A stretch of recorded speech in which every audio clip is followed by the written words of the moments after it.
এখানটায় পুঁইশাক গাছের গোড়াটায় এই মাটিটা না প্রচণ্ড শক্ত হয়ে গেছে, আর এই শক্ত হয়ে গেলে না গাছ একদম বাড়তে চায় না।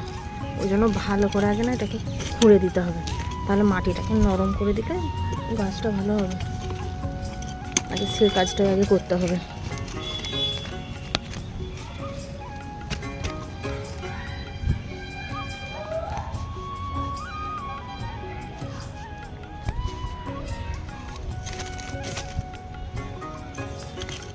ভালো করে আগে খুঁড়ে দিয়ে দিই। বাপরে, মাটিটা বিধ্বস্ত শক্ত হয়ে গেছে।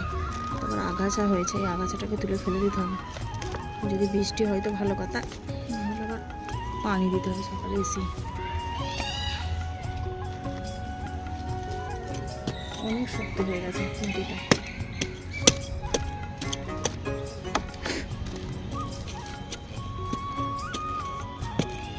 শক্ত হলে তো গাছ ভালো হবে না।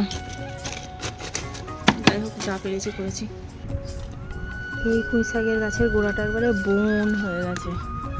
এই বনগুলোকে আগে পরিষ্কার করি, এই পাতাগুলোকে ভেঙে নেবো। ঠিক আছে, আলো বাতাস পাচ্ছে না গাছের গোড়াটাতে। পেঁপে গাছটার কি অবস্থা!